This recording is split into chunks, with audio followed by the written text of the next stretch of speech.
பொதுவாக அஷ்டமி அப்படின்னு சொன்னாலே நம்ம முதல்ல ஞாபகம் வருவது காலபைரவர் வழிபாடு தான். இந்து பஞ்சாங்கத்தில் அஷ்டமி திதியானது ரொம்ப புனிதமான ஒரு நாளாக இருக்குது.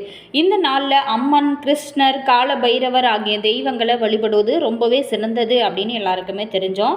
இருந்தால் கூட குறிப்பாக அவர் காலபைரவருக்கு அர்ப்பணிக்கப்பட்ட ஒரு நாளாக இந்த அஷ்டமி திதியில் நம்ம கொண்டாடுறோம்.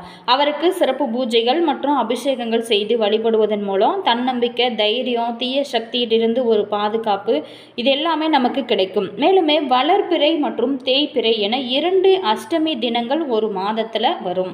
இது ஆன்மீக ரீதியா ரொம்ப சக்தி வாய்ந்த ஒரு நாளா இருக்கு. இந்த நாள்ல விரதம் இருந்து இறைவனை வழிபடுவதன் மூலம் வாழ்க்கையில் இருக்கக்கூடிய அனைத்து விதமான செல்வங்களும் பெருகும்.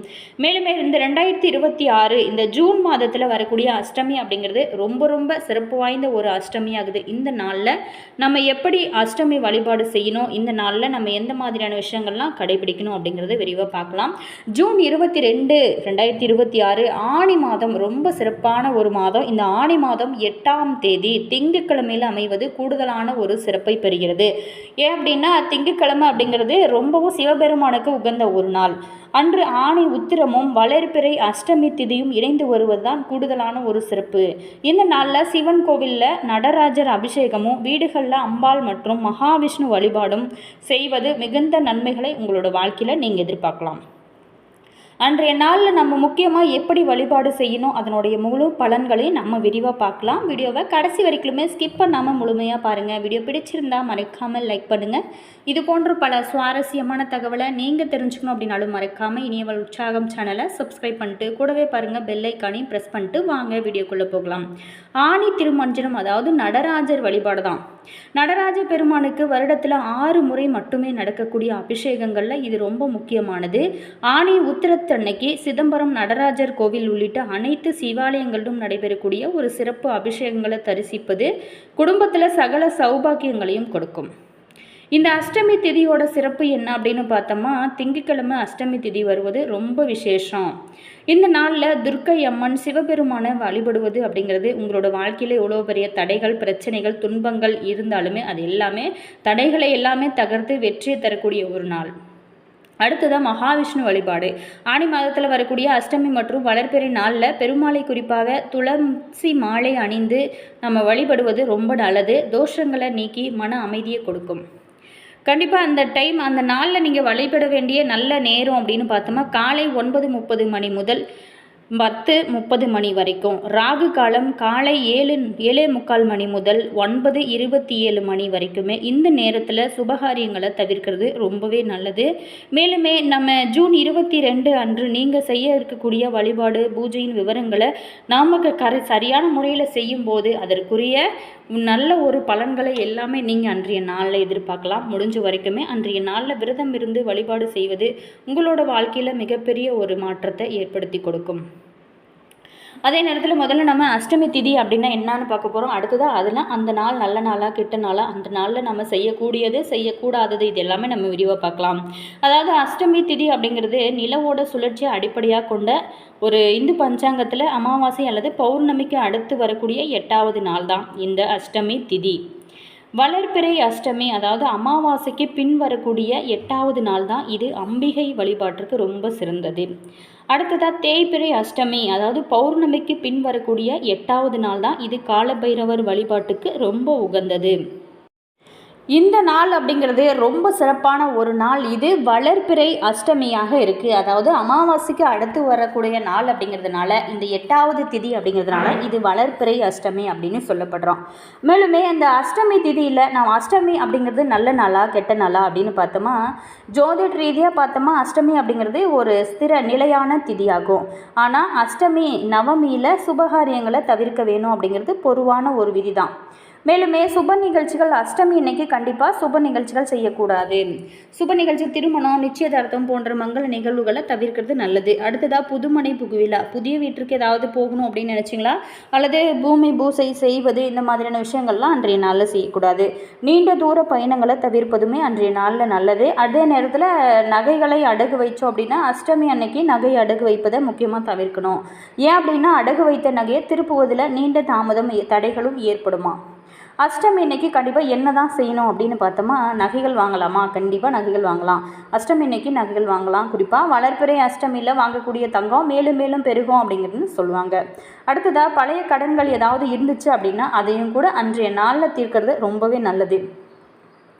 அது மட்டும் இல்லாமல் அன்றைய நாள் அப்படிங்கிறது சுபகாரியங்களை தவிர்க்கணும். அதே நேரத்தில் ஆன்மீக வழிபாடுகள் செய்கிறது ரொம்பவே நல்லது. தெய்வ வழிபாடு, மந்திர உபதேசம் பெறுவதற்கும் தியானம் செய்வதற்கும் இது சிறந்த நாளாக இந்த நாளானது சொல்லப்படுது. அஷ்டமி அது அப்படிங்கிறது ரொம்ப சிறப்பான ஒரு நாள். அப்படின்னா அஷ்டமியில் பிறந்தால் என்ன பலன்? அஷ்டமி திதியில் பிறந்தவங்க கிருஷ்ண பரமாத்மாவை போலவே வசீகரமானவங்களாகவும் சவால்களை துணிச்சலோடு எதிர்கொள்பவங்களாகவும் இருப்பாங்களாம். இவங்களுக்கு போராட்டமான தொடக்கம் இருந்தாலும் இறுதியில் நிலையான வெற்றி அப்படிங்கிறது கிடைக்குமா? அஷ்டமி இன்னைக்கு குழந்தை பிறந்தால் தோஷம் வருமா பார்க்க போகிறோம். தோஷம் வராது. அஷ்டமி அன்னைக்கு குழந்தை பிறப்பது எந்த விதமான ஒரு தோஷத்தையும் நமக்கு கொடுக்காது. கிருஷ்ணர் அஷ்டமி திதியில் பிறந்தவர் அப்படிங்கிறது குறிப்பிடத்தக்க ஒரு விஷயமா இருக்குது. இருந்தால் கூட குழந்தையோட ஜாதகத்திற்கு ஏற்ப பரிகாரங்கள் செய்து கொள்வது நமக்கு மன அமைதியை கொடுக்கும்.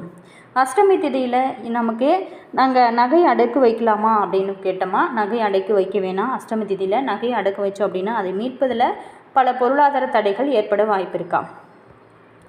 மேலுமே இந்த நாள் அப்படிங்கிறது ரொம்ப ஆன்மீக ரீதியாக ரொம்ப சிறப்பான ஒரு நாளாக இருந்தாலும் கூட சுபகாரியங்கள் செய்யக்கூடாத ஒரு நாளாக இந்த அஷ்டமி திதியானது இருக்குது. அதே மாதிரி அஷ்டமி திதி காலபைரவரை வழிபடுறதுக்கு ரொம்ப நல்ல நேரம் அப்படின்னு சொல்லலாம்.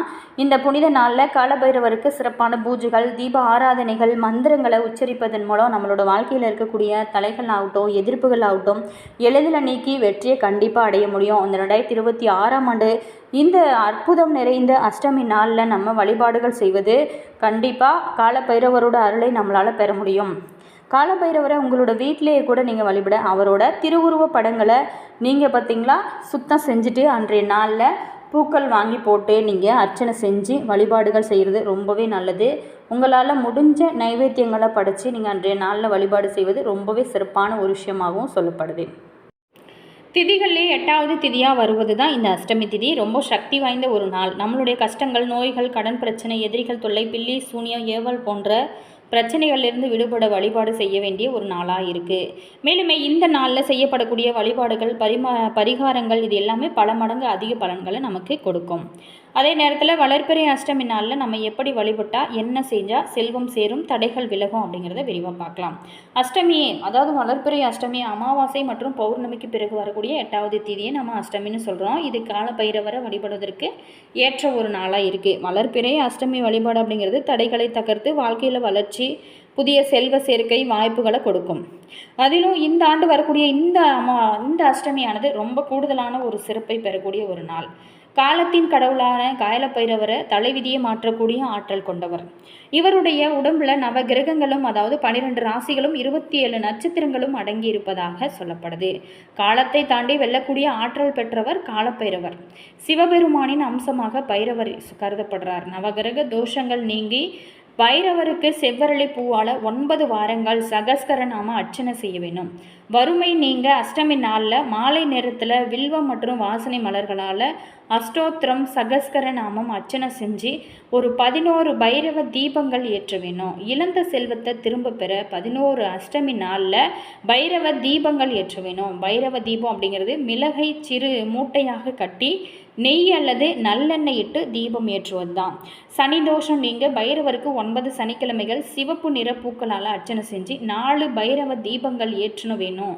திருமண தடை நீங்கவும் ஞாயிற்றுக்கிழமை ராகு காலத்தில் திருநீர் அபிஷேகம் செஞ்சு மிளகு வடை மாலை சாற்றி அர்ச்சனை செஞ்சு கூட நீங்கள் வழிபடலாம். வீட்டில் செல்வம் செழிக்கவும் அஷ்டமியில் பைரவருக்கு சொர்ண புஷ்பம் மற்றும் அல்லது 108 காசுகளால் அர்ச்சிக்க வேண்டும். அந்த காசுகளை வீட்டில் பணப்பெட்டியில் வைக்க செல்வம் பெருகி கொண்டே இருக்கும்.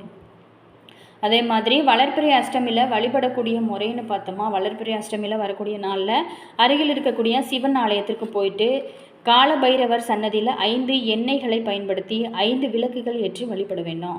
மிளகு கலந்த உளுந்து வடைய பைரவருக்கு நைவேத்தியமாக படைச்சி செவ்வரளி மாலை அணிவிச்சு வழிபட வேணும்.